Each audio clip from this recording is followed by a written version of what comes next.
تو ایک سوال ڈفرینٹ ہے آج. میں کچھ دیر پہلے کچھ علماء بیٹھے تھے، اس کو گفتگو کر رہا تھا.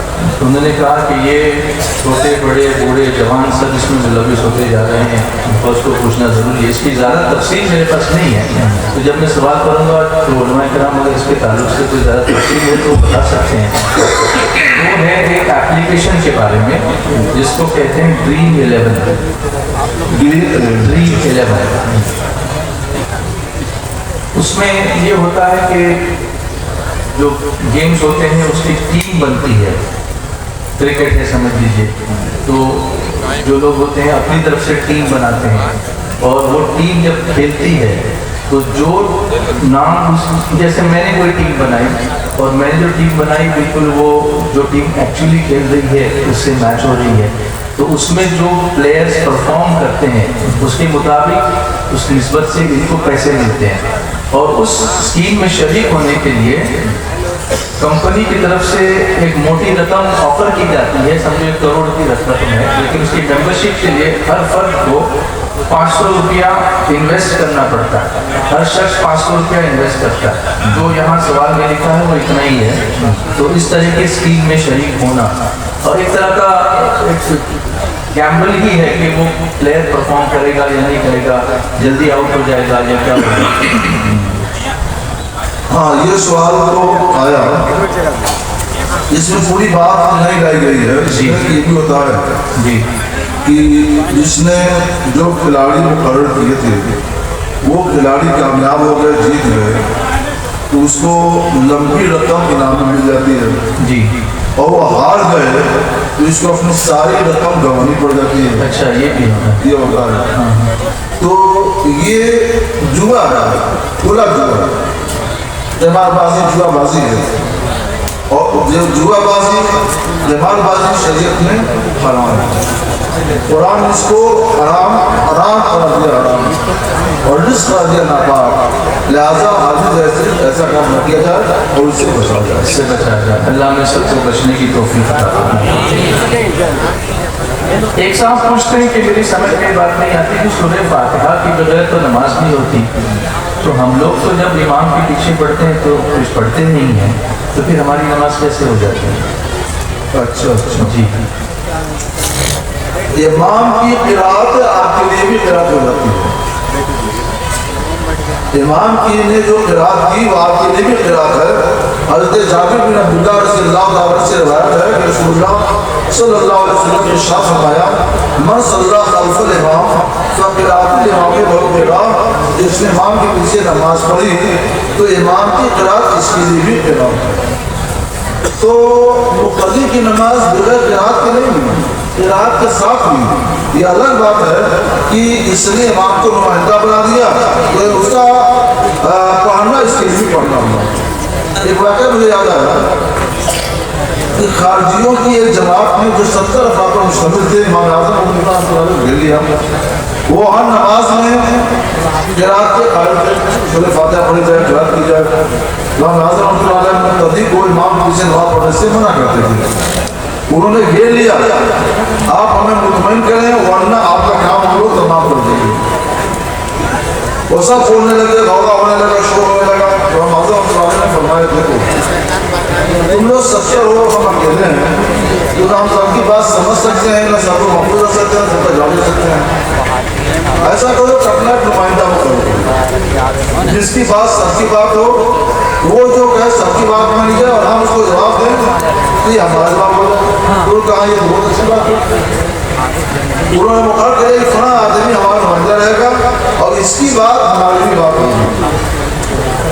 امام اعظم رحمۃ اللہ علیہ نے فرمایا کہ تم لوگوں نے ہمارا مسئلہ آسان کر دیا. اگر تم اپنا نمائندہ مقرر کر دو تو اس کی بات سب کی بات ہوتی ہے، تو اللہ کی بارگاہ میں جس کے مقتدیوں نے اپنا نمائندہ بنا لیا ہے تو اس کی قرات سب کے لیے قرات کیوں نہیں ہوگی؟ کیا بات ہے، سبحان اللہ. سب اٹھے اور چلے گئے. سبحان اللہ سبحان اللہ سبحان اللہ. حضور آج کل عمرہ ٹورس کافی ہیں اور لوگ کثرت سے حرمین شریفین کی زیارت کے لیے جاتے ہیں عمرے کے لیے اور مدینہ منورہ. پہلے حج کے بعد رمضان چلنے کے بعد جو یہ معاملہ بند ہو جاتا تھا عمرے کا، اور پھر وہ حج ہو جانے کے بعد 10ویں محرم کے بعد پھر سفر کے مہینے میں پھر دوبارہ عمرے کی اجازت ہوتی تھی. لیکن اب سعودی گورنمنٹ نے اس کو سال بھر کے لیے الاؤ کر دیا ہے، یعنی آپ کبھی بھی جا سکتے ہیں. اس میں شوال کا مہینہ بھی شامل ہے. تو شوال کا چاند دیکھنا وہاں یا اس وقت شوال کے مہینے میں عمرہ کرنا، کیونکہ اشہر حج شروع ہو جاتے ہیں، تو اس کا کیا مسئلہ ہے؟ اگر ایسا کوئی شخص شوال کے مہینے میں عمرہ کے لیے گیا یا رمضان کے مہینے میں گیا اور شوال تک ہی نہ گیا، جی جس نے کبھی حج نہیں کیا، جی فرض کیجیے وہ غریب بھی ہے، جی فقیر ہے، محتاج ہے، وہ چلا گیا، چپاتی ہے نا، تو شرعی مسئلہ یہ ہے کہ اگر وہاں پہ شوال کا چاند ہو گیا، عید کا چاند ہو گیا، چلیے حرم مکہ کی بات ہے، حرم مکہ کی بات ہے، مدینہ کی نہیں. ہاں حرم مکہ شریف میں اگر چاند اس نے دیکھ لیا، چاند ہو گیا، جی تو اس پر حج کرنا فرض ہو گیا، اچھا حج فرض ہو گیا. اگر وہ اسی سال حج کر سکتا ہے، کوئی تربیت پڑھ سکتی ہے تو اسی سال کرے، ورنہ کوشش کرتا رہے جب اس کی درخواست منظور تب جائے اور حج کرے. اس لیے اگر کوئی جانا چاہتا ہے اور اس نے حج نہیں کیا ہے، فقیر بھی ہے، محتاج بھی ہے، تو اس مہینے کا انتخاب کرے. اچھا اور مہینوں میں جائے. اور کسی مہینے میں چلا جائے. جی تو اس مہینوں سے حضور کیا مراد ہے؟ کون کون سے مہینے؟ شوال، جی ذوالقعدہ، ذوالحجہ میں تو خیر جب تفصیل ہے، جی لیکن شوال اسی قادر ہی ہوگا. ہاں ان میں نہ جائے. پھر گاؤں میں آتے ہیں. قبرستان میں جو گھاس اگتی ہے اس گھاس کو کاٹ کر اپنے کام میں لینا، مثلا گائے بکری وغیرہ کو کھلانا، یہ کیسا ہے؟ قبروں پر جو گھاس ہوتی ہے، ہری گھاس، اسے فقہاء نے کاٹنے سے ممانعت فرمائی ہے کہ قبروں سے ہری گھاس کو نہ کاٹا جائے، کیونکہ جب تک وہ گھاس ہری ہے اللہ کی تسبیح کرتی رہتی ہے اور اس سے مریض کو انس حاصل ہوتا ہے، مریض پر اللہ کی رحمت اترتی ہے. یہ مریض کو اللہ کی رحمت سے محروم کر دینا ہے، لہٰذا نہ کریں. ہاں اگر گھاس بہت بڑی بڑی ہو گئی ہے، اس لیے تھوڑا کاٹ رہا ہے تاکہ کم ہو جائے اور باقی گھاس اس پر اگی رہے، تو حالات کی پیش نظر معلوم ہونے کے بعد ہم لوگ گزارش کی راہ نکالتے ہیں. تو اس سے پھر اس وقت رابطہ کیے جائے. اس وقت رابطہ کریں گے، ہم جازہ لیں گے، جازہ لینے کے بعد ایک سوال یہ پوچھتے ہیں کہ ہمارے یہاں مسجد کے لیے ایک ایسی زمین وقف میں آئی جو روڈ سے 7 فٹ نیچے ہے. وہ زمین ہے، ہاں روڈ سے 7 فٹ نیچے. تو تعمیر کے وقت اس جگہ کو روڈ کے برابر ڈھال کر اوپر مسجد بنائی گئی. نیچے والا حصہ ابھی بھی وہ خالی ہے. وہ جو نیچے خالی جگہ ہے اس کو مدرسے کے کام میں لا سکتے ہیں یا اس کو مٹی سے بھر دینا چاہتے ہیں؟ اصل میں نیچے جو جگہ خالی ہے وہ جگہ بھی مسجد ہے، بلکہ وہ جگہ ہی مسجد ہے. اچھا مسجد کسی عمارت کا نام نہیں ہے.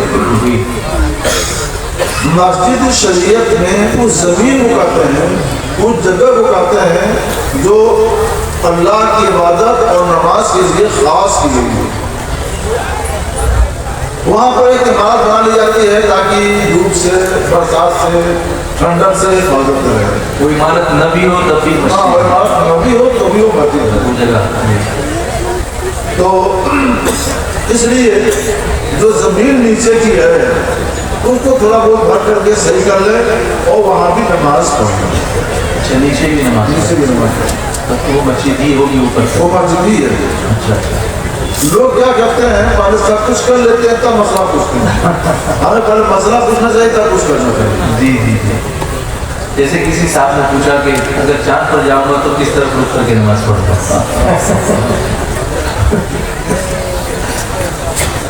ایک صاحب پوچھتے ہیں کہ بیت المقدس یا بیت المقدس اس کی تعمیر کس نے کی؟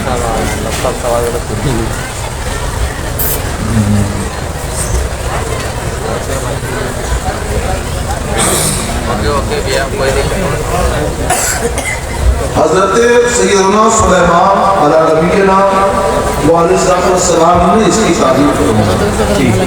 اول اس کی تعبیر اس سے بھی پہلے کہ اس کی تعبیر جو ہوئی ہے تو کعبہ شریف کی ہوئی ہے. وہ سب سے پہلا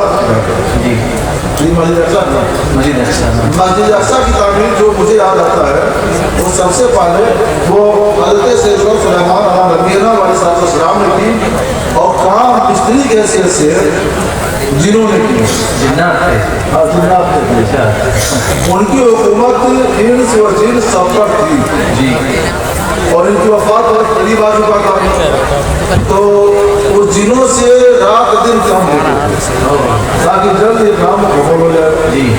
یہ باہر عصا کا سہارا لیے ہوئے کھڑے تھے اور اسی حال میں ان کا وصال ہو گیا اور ان کی طرف وہ تاق رہتے تھے. جنہوں نے یہ سمجھا کہ حضرت خود ہی کھڑے ہو کر ہماری نگرانی کر رہے ہیں, ہٹتے ہی نہیں ہیں, تو نہ یہ ہٹتے تھے نہ وہ ہٹتے تھے. مسلسل کام ہوتا رہا. جب 1 سال پورا ہوا تو کام مکمل ہو گیا. جب کام مکمل ہو گیا تو حضرت سیدنا سلیمان علیہ السلام زمین پہ تشریف لائے. انہوں نے جا کر عصا کو دیکھا تو ان کو محسوس ہوا کہ سال بھر پہلے ہی یہ اللہ کو پیدا ہوئے. تو انہیں افسوس ہوا. اس میں 2 باتیں اللہ تعالیٰ نے ظاہر فرمائی ہیں.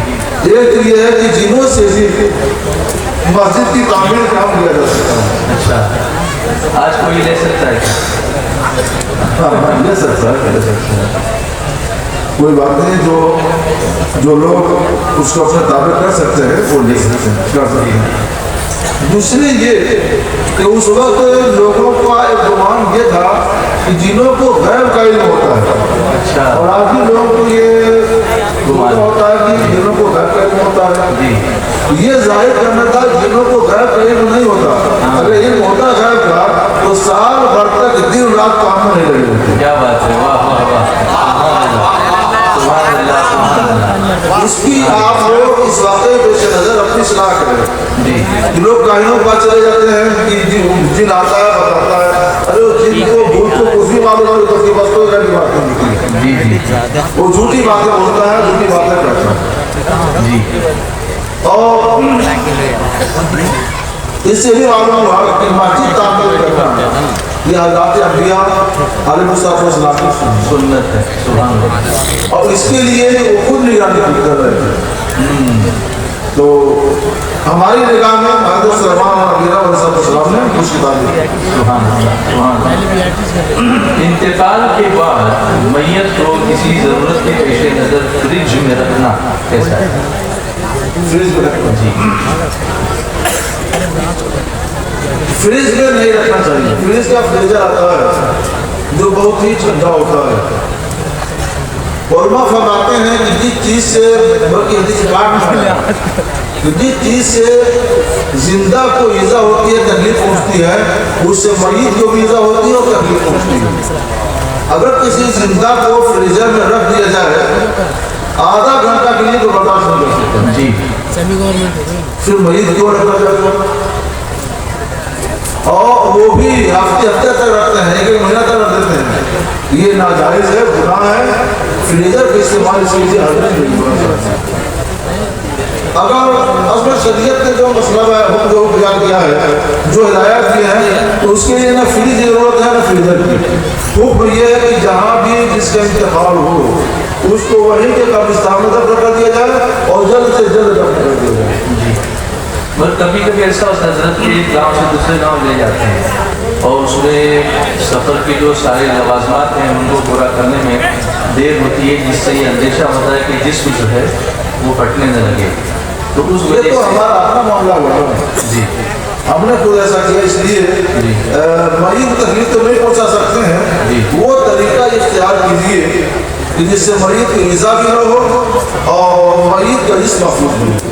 اس کے لیے کوئی انجیکشن لگا لیا جی وہ ایک سوال آزاد میدان وادی ہندو میں نے پوچھا تھا لیکن یہ مجمع وہاں نہیں تھا, تو یہ جاننا چاہتے ہیں. اچھا, کہ موجودہ زمانے میں یوٹیوب چینل سے لوگ پیسے کماتے ہیں. یوٹیوب چینل سے ہاں اپنا چینل بنا دیا, اس کو چلا دیا, پھر اس پر جتنے ویوز آتے ہیں تو اس سے بھی پیسے ملتے ہیں. ہاں یہ سال سے ہو رہا ہے. اور اس میں کچھ ایڈورٹائزمنٹس بھی آتی رہتی ہیں جس میں بہت ساری ایسی ویرائی کی باتیں بھی ہوتی ہیں جو اسلام جس کی اجازت اس بات کا, تو یہ اس کی وضاحت یہاں بھی فرمائیں. یوٹیوب چینل بنانا موبائل وغیرہ پر بچے بنا لیتے ہیں اور پھر کمائی شروع کر دیتے ہیں. ہم اس کی اجازت نہیں دیتے. عام طور پر یہ یوٹیوب چینل تبلیغ کے لیے کم اور کسب زر کمائی کے لیے زیادہ بڑھائے جاتے ہیں. اصل مقصد یہ ہوتا ہے کہ اس کے ذریعے کمائی ہو جائے گی اور اچھی خاصی کمائی ہو جائے گی, کوئی تبلیغ مقصود نہیں ہوتی.